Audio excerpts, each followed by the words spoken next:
I walked up to the house with my suitcase in one hand and a gift bag in the other. Something felt wrong immediately.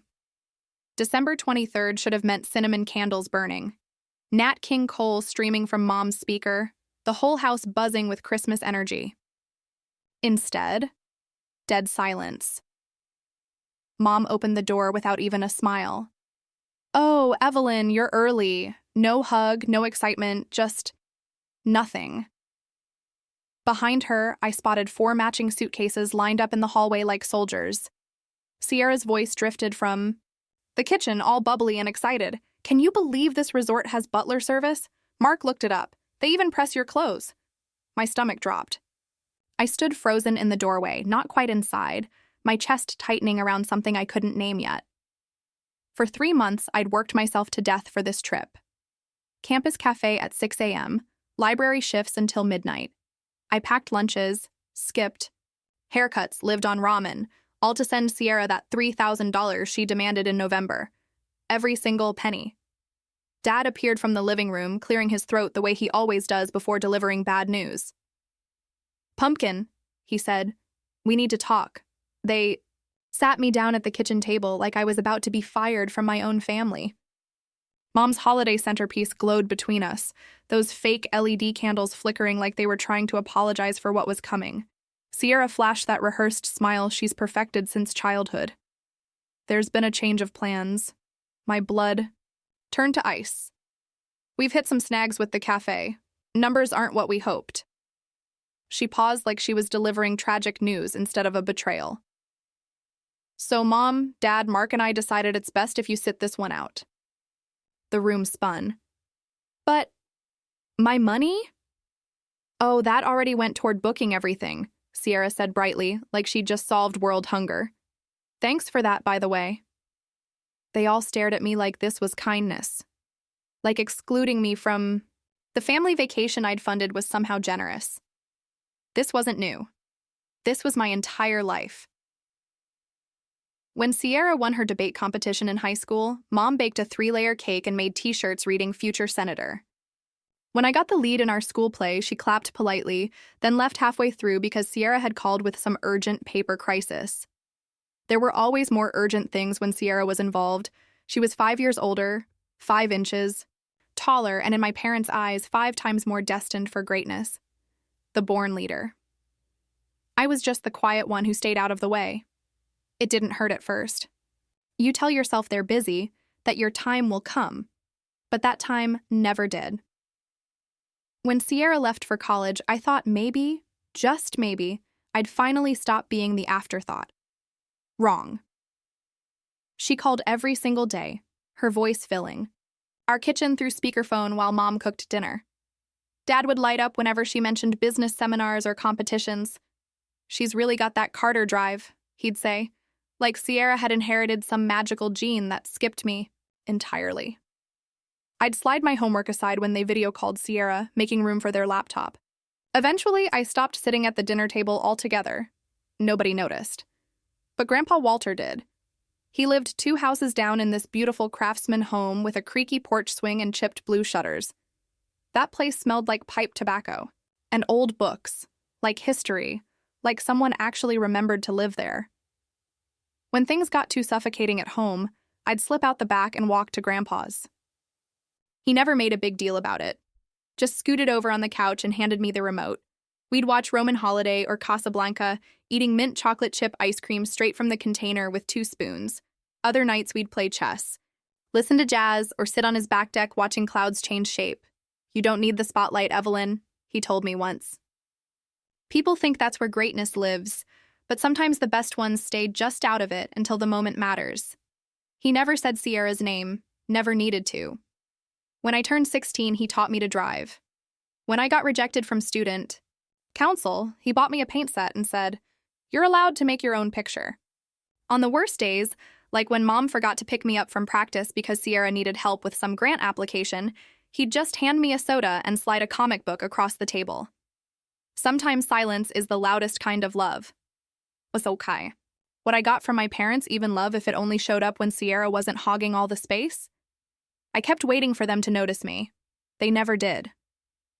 I got into UC Berkeley with a partial scholarship, Mom mentioned it in passing to the neighbors, right after asking if they'd seen Sierra's startup video. But Grandpa took me out for steak dinner, just us two. He made a toast with apple cider and said, "You're not following in anyone's footsteps. You're leaving your own." I didn't cry then, but I gripped that glass tighter than necessary, like maybe if I held on hard enough, those words would last forever. I left for college with 2 bags, a secondhand laptop, and a heart split right down the middle. Half hope, half everything I'd never said out loud. Grandpa Walter died in early spring of my freshman year, in his sleep. No warning, no goodbye. I found out through a voicemail. Mom's voice was shaky but not broken. "He's gone, Evelyn." I thought. "You should know." The funeral was small. Sierra wore designer black and didn't smudge her mascara once. Mark hovered 2 steps behind like always, scanning for approval. After the service, we met at the attorney's office for the will reading. The air smelled like wood polish and old carpet.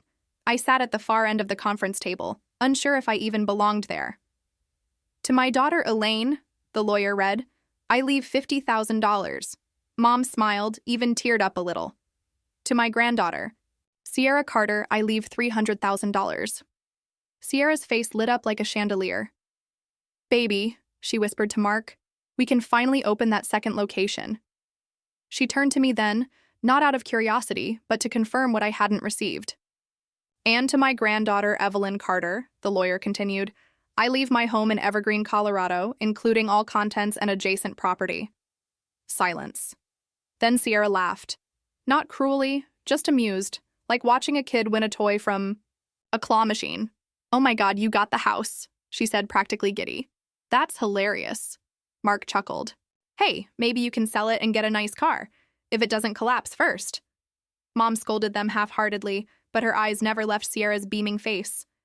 They'd already moved on to discussing wedding venues and wine pairings. I sat there trying to hear Grandpa's voice in those words, trying to believe what he left me wasn't just leftovers. The house wasn't worth much in cash, but it held jazz records and dented teacups, books with notes in the margins, a porch swing that knew my weight by heart.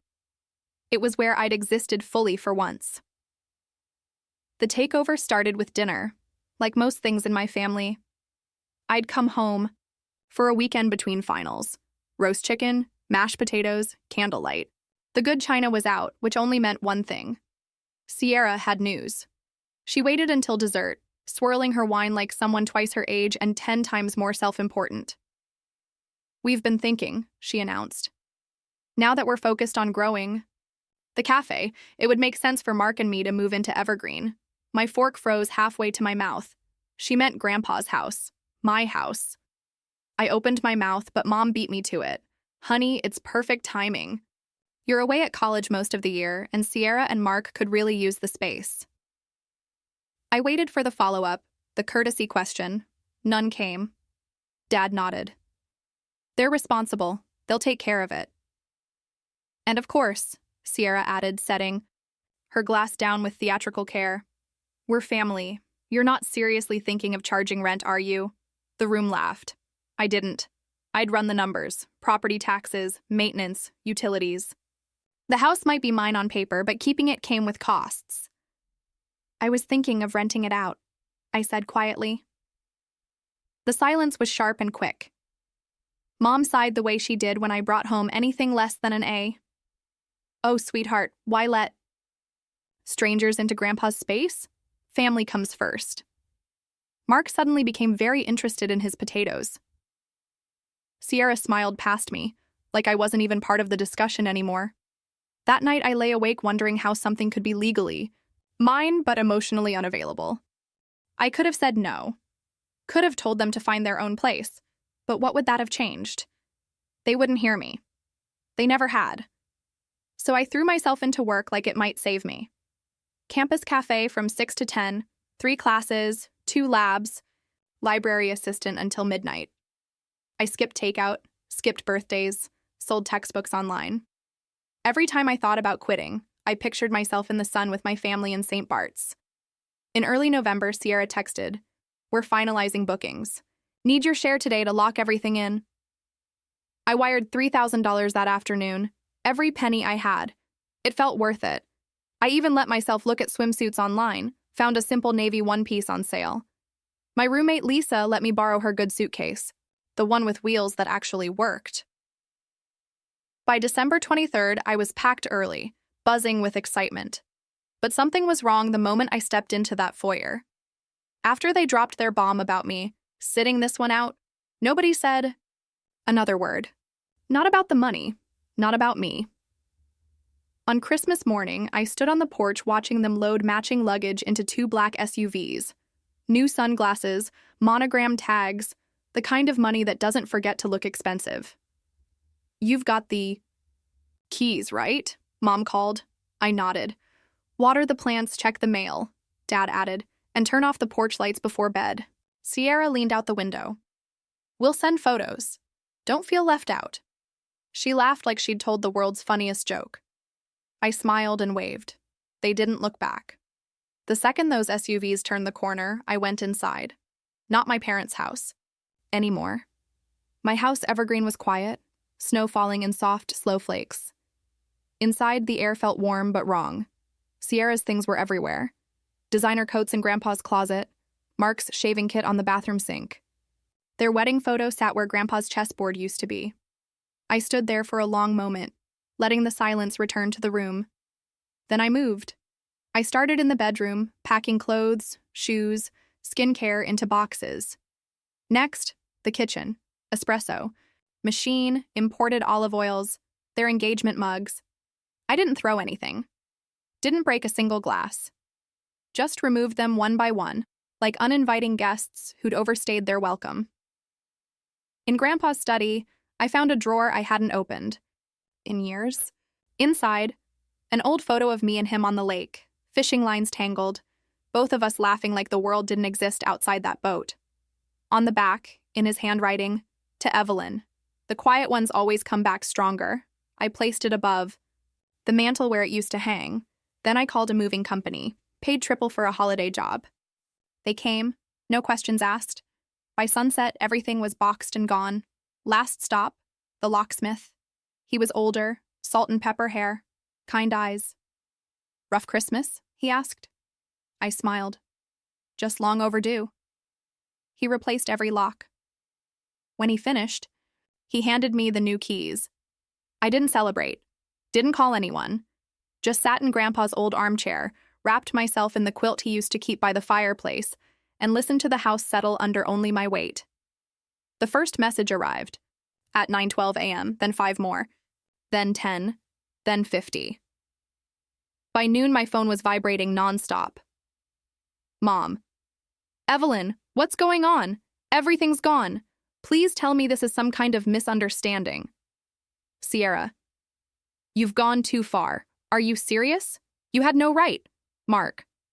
"What the hell did you do with our stuff?" Dad. "The locks won't turn. Did you change them? You can't just evict family." Each message buzzed like an insect under glass. I didn't reply. Not at first. By early evening, my call log read 83 missed calls. The last one said, "Mom." I picked up. She didn't wait for hello. "Evelyn, what is wrong with you?" Dad's voice jumped in from the background. "You changed the locks without even warning us." I sat cross-legged in Grandpa's chair, holding the phone steady. "Let me talk," I said. They went quiet, maybe from surprise. "Just this once," I added. "Let me actually finish a sentence." Silence. "You took my money," I said. $3,000 I earned cleaning floors and shelving books. You used it to buy cocktails in the Caribbean. You let Sierra and Mark live in my house rent-free without asking. You made decisions about my life like I wasn't in the room. Like I never have been." I paused. "And when I finally said no, not even out loud, just with action, you act like I set fire to the family tree." Mom started to interrupt. "No. Let me finish." I breathed in once, held it. "You always said family means sacrifice, but I was the only one ever asked to give anything up. They can stay with you or figure it out like adults. But this house, that was Grandpa's gift. And for the first time in my life, I'm keeping something that's mine." The silence that followed was the truest thing we'd ever shared. "I hope you're proud of yourself," Dad said finally, flat and cold. I looked at the framed photo above the mantel. Grandpa on the boat, one arm around my shoulder. "I think someone would be," I said. I hung up. Then I turned my phone off, let the room go quiet again. Not empty, just finally mine. That was a year ago. I'm in my final semester now, graduating in May. The house in Evergreen is no longer a relic, it's a rental. I hired a property manager. A retired teacher and her husband live there now with their golden retriever and herb garden. They send postcards sometimes. The rent covers taxes and insurance with enough left over to build savings. Something no one ever taught me, but Grandpa probably hoped I'd learn. Sierra's cafe went under 6 months ago. She blamed the economy, then the location, then bad partnerships. She and Mark moved back in with my parents, into the guest room that used to be mine. They tried calling again. Once, maybe twice. Mom sent a long email about rebuilding bridges. Dad forwarded a meme about forgiveness. Sierra posted a picture captioned, "Some people just don't get what family means." I didn't reply. I don't need to explain myself anymore. Some nights when the city's quiet and my windows are cracked just enough to hear the wind, I think about Grandpa's house. About the sound the porch swing made when you sat down too fast. About how his jazz records popped before the first note. About the moment I realized he never once called me less than. He just called me Evelyn, not quiet one, not Sierra's sister, just me. I don't know if they'll ever understand why I did what I did. I don't know if they even believe they hurt me. But I know this. I didn't need their permission to reclaim my space. I didn't need their apology to reclaim my voice. And I don't need their love to know I'm worth something. Above my desk, I keep that photo, the one of Grandpa and me on the lake, tangled fishing lines and all. On the back, I wrote in my own handwriting, "Still here, still quiet, still mine." I didn't take revenge. I took back what was mine, and that was enough. If silence was ever the only way you were heard, just leave a dot. Someone like you will understand.